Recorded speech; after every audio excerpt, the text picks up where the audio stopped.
Mainstream financial commentators and legacy media outlets love to sell you the illusion of preparedness. They tell you to buy gold, diversify into offshore accounts, accumulate physical cash, or convert your wealth into decentralized digital tokens. They treat the prospect of World War III as if it were simply an exaggerated market correction, a standard inflation shock, or an extended supply chain disruption that can be navigated with traditional retail portfolio theory. They are wrong. In fact, they are dangerously, catastrophically wrong. Modern total war between great powers is not a bad earnings quarter, and it is not an ordinary recession. It is the instantaneous structural dissolution of the civilian financial architecture. When nuclear armed superpowers mobilize for existential conflict, private property rights, cross-border clearing mechanisms, and the very concept of civilian liquidity are rewritten overnight. Today, I am going to show you exactly three things. First, the precise mathematical timeline of how fast civilian purchasing power and banking infrastructure evaporate during kinetic escalation. Second, why the conventional safe havens that retail investors worship are structurally designed to be nationalized, frozen, or confiscated by the state within 72 hours. And third, how the institutional architecture of wartime capital controls fundamentally inverts the relationship between private property and sovereign survival. On this channel, we do not do panic, and we do not do cheerleading. We follow the logic of power, we follow the incentives. And when you strip away the emotion and the headlines, the picture always becomes clear. Let me start with the facts, because you need the ground beneath your feet before I take you into the analysis. Consider the reality of how the global monetary system operates in peacetime versus how it behaves under existential pressure. Over 92% of the broad money supply in advanced industrial economies does not exist as physical paper or minted coin. It exists purely as digital accounting entries on centralized ledgers, hosted on servers that rely on commercial power grids, subsea optical cables, and civilian telecommunications nodes. The moment kinetic conflict erupts between peer competitors, the very first domain of engagement is not the open ocean or the skies.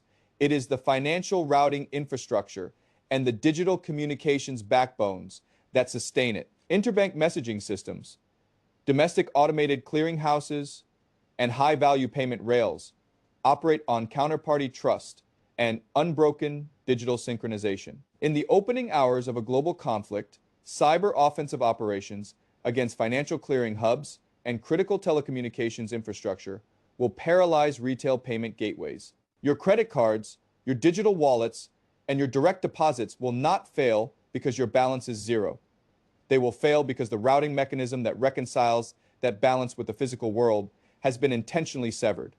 Now, look at physical cash, which retail survivalists insist is the ultimate hedge. In the United States, physical currency in circulation represents less than 8% of the total M2 money supply. In Western Europe and East Asia, that ratio is even smaller. If even 5% of retail account holders attempt to withdraw their deposits within the same 48-hour window, commercial bank vaults will be drained before noon on the first day. Every major sovereign government on Earth has pre-drafted emergency banking legislation, derived from frameworks like the 1914 British Currency and Banknotes Act, the 1933 Emergency Banking Relief Act in the United States, and wartime moratorium statutes across the globe. Under these legal frameworks, the state does not ask for permission. Within 24 hours of an official state of war or high alert mobilization, executive decrees mandate immediate bank holidays, stringent daily cash withdrawal caps, often limited to the equivalent of $50 to $100 per each household, and the total suspension of electronic interbank transfers to prevent domestic capital flight. Even if you hold physical paper banknotes in your hands, you must confront the brutal mechanics of wartime price dynamics and caloric supply disruption. Modern agricultural production, food distribution, and pharmaceutical manufacturing are entirely dependent on just in-time logistics and maritime trade lanes. Over 80% of global maritime trade passes through vulnerable maritime choke points. The moment naval blockades anti-ship missile corridors, and war risk insurance cancellations halt commercial shipping through these corridors. The physical supply of energy, synthetic fertilizers, grains, and industrial lubricants stops dead. When real physical supply collapses to near zero, the velocity of money in the civilian market undergoes an asymmetric violent shift. The purchasing power of fiat currency against essential survival staples decays exponentially. A stack of paper currency that could purchase 6 months of groceries on Monday morning will not purchase 3 days of fuel and antibiotics by Friday evening, because vendors will either hoard physical inventory in anticipation of total rationing or demand direct barter in essential goods. Furthermore, consider the legal reality of capital controls and sovereign conscription. Throughout modern financial history, private capital has never retained autonomy under total mobilization. In 1933, the United States government made private gold ownership illegal under Executive Order 6102, forcing citizens to surrender their physical bullion at a statutory rate under threat of criminal prosecution. In 1939, the United Kingdom enacted the Emergency Powers Defense Act and the Defense Finance Regulations, requiring all residents to register and surrender their foreign securities, overseas bank balances, and precious metals directly to the Bank of England to finance sovereign war material. The modern regulatory apparatus has far more pervasive surveillance mechanisms than anything that existed in the 20th century. Through anti-money laundering registries, real-time transaction monitoring, and centralized asset databases, sovereign authorities have already mapped every brokerage account, retirement fund, and custodial safe deposit box. When a government enters total war, civilian financial savings are legally and operationally subordinate to sovereign defense logistics. Your money does not belong to you. It is a temporary civilian liability that the state will commandeer, convert into illiquid patriotic debt obligations, or dilute through emergency monetization to guarantee its own institutional survival. To describe the structural reality of this confiscation, we must introduce a concept that financial academics and mainstream economists lack the courage to formalize. I call it asymmetric terminal sequestration. This is not the crude, physical looting of a conquered medieval city. It is the highly sterilized, institutionalized process by which a modern sovereign state quietly devours the purchasing power of its own citizens without triggering immediate civil unrest. Under asymmetric terminal sequestration, the government deliberately maintains the superficial facade of your digital banking interface. When you log into your financial applications during the opening weeks of a global conflict, you will still see your balances intact. You will see the exact nominal figures you worked decades to accumulate. But that number is a phantom. The state unilaterally severs the convertibility of those digital digits into physical kinetic energy. They freeze capital mobility, peg domestic prices at artificial levels, and mandate that all liquidity above a poverty level survival threshold be forcibly converted into zero-yielding, indefinite maturity sovereign defense bonds. Your wealth is essentially sequestered in a terminal holding pen, locked away on the liability side of the central bank's balance sheet, while the actual thermodynamic value of the economy, the fuel, the steel, the grain, the heavy machinery, is ruthlessly redirected toward the theater of war. The genius of asymmetric terminal sequestration is its psychological manipulation.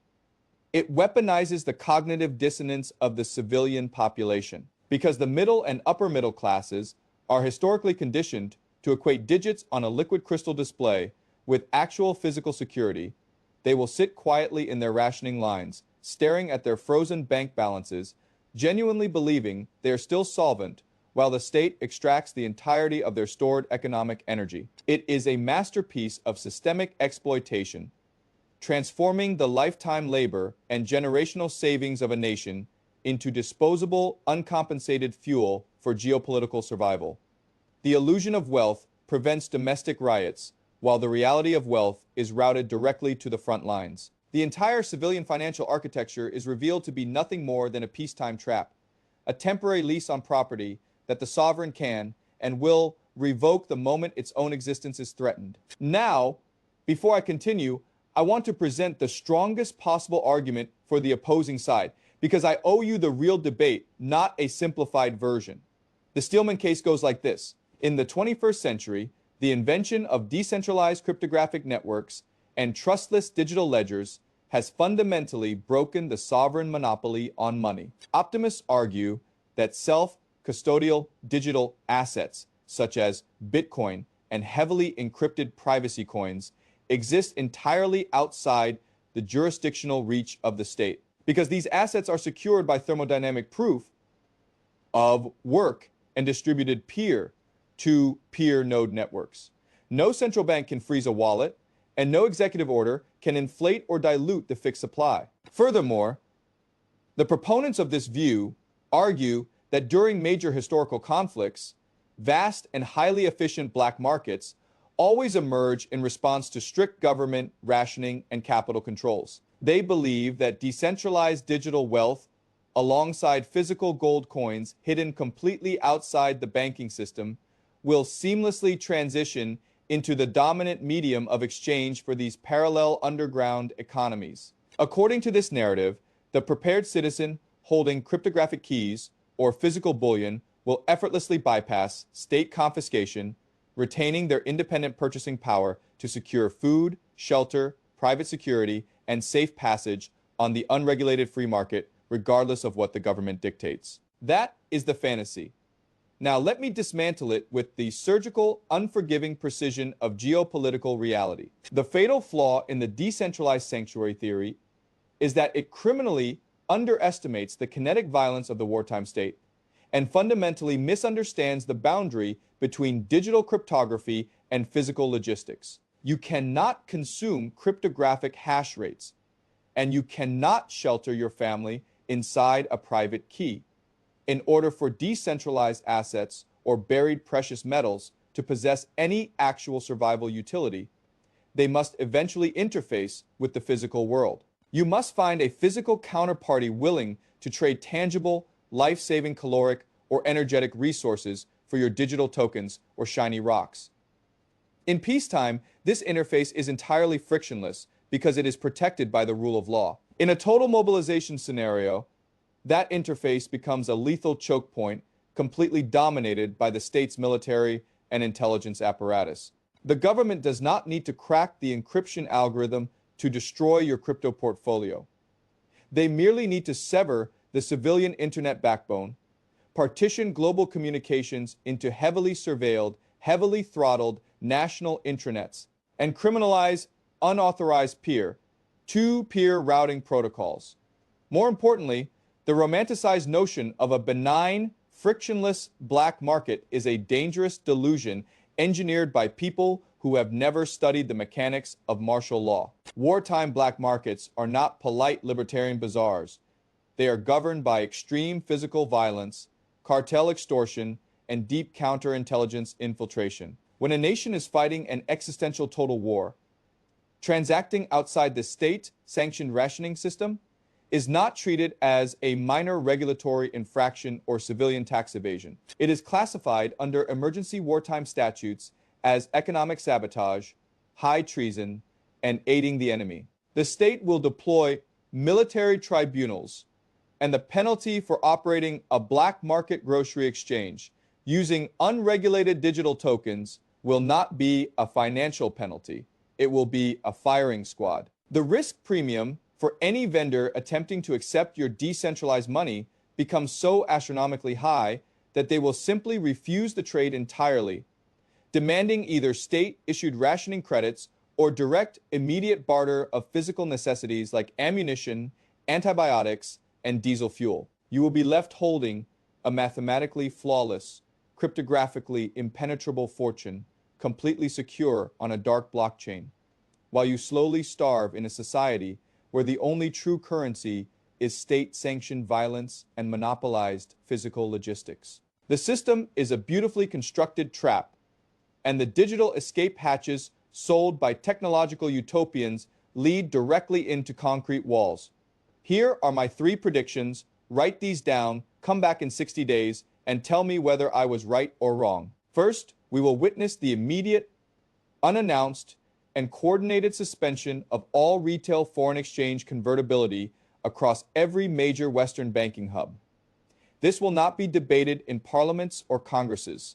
It will be executed over a weekend through administrative fiat. The central banks will instruct domestic clearinghouses to reject any outward capital flight initiated by retail or non-essential corporate entities. You will wake up on a Monday morning to discover that your domestic currency is completely landlocked, unable to be wired offshore, converted into foreign equities, or swapped into neutral, safe haven currencies. The financial borders will snap shut with instantaneous cryptographic precision, trapping domestic liquidity inside the sovereign containment zone to ensure that it can be heavily taxed, inflated, and redirected toward the war effort. Second, the state will not simply freeze your existing fiat assets. They will actively, aggressively transition the population onto a programmable, geographically fenced digital rationing token under the guise of emergency universal basic income. When the fragile, just-in-time supply chains inevitably fracture, causing hyperinflation in essential calories and fuel, the government will present their central bank digital currency as a life-saving solution. However, this token will be programmed with strict thermodynamic parameters. It will have negative interest rates to force immediate spending. It will be geofenced to prevent you from purchasing goods outside of your designated municipal zone, and it will be algorithmically linked to your carbon and caloric consumption. You will not possess money. You will possess conditional state, issued vouchers that dictate exactly how much energy you are legally permitted to consume. Third, we will see the silent, systematic nationalization of domestic agricultural and energy logistics corridors. The military-industrial complex cannot rely on the free market to fuel its mechanized divisions. Sovereign authorities will invoke emergency defense production statutes to legally commandeer the private distribution infrastructure of massive retail conglomerates, commercial trucking fleets, and rail networks. The warehouses that previously delivered cheap consumer electronics to your doorstep will be militarized and repurposed into strategic state distribution nodes. The state will become the absolute sole arbiter of physical survival staples, completely crowding out the private sector and making every civilian entirely dependent on the sovereign apparatus for their daily biological persistence. Here are 3 things I want you to watch in the next 90 days. First, pay extremely close attention to the legislative maneuvering surrounding emergency domestic cybersecurity protocols and critical infrastructure protection acts.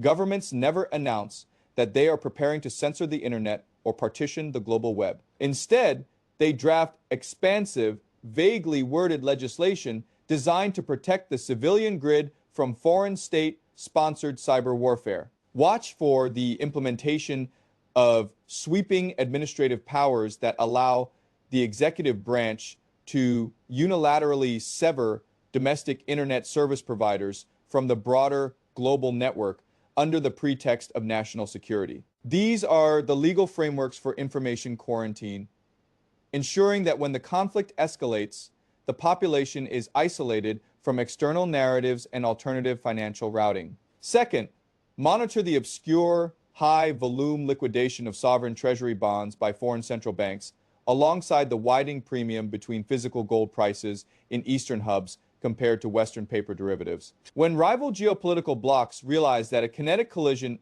is mathematically unavoidable, they quietly and aggressively dump the debt instruments of their adversaries while draining physical bullion from Western vaults. This is the silent financial mobilization that precedes the firing of the first missile.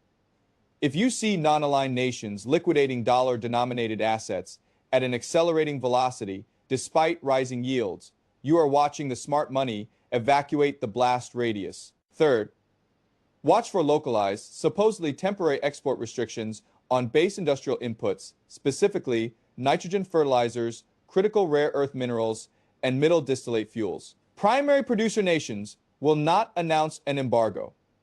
They will cite unexpected domestic shortages, sudden environmental regulations, or temporary port maintenance to halt the outflow of crucial commodities.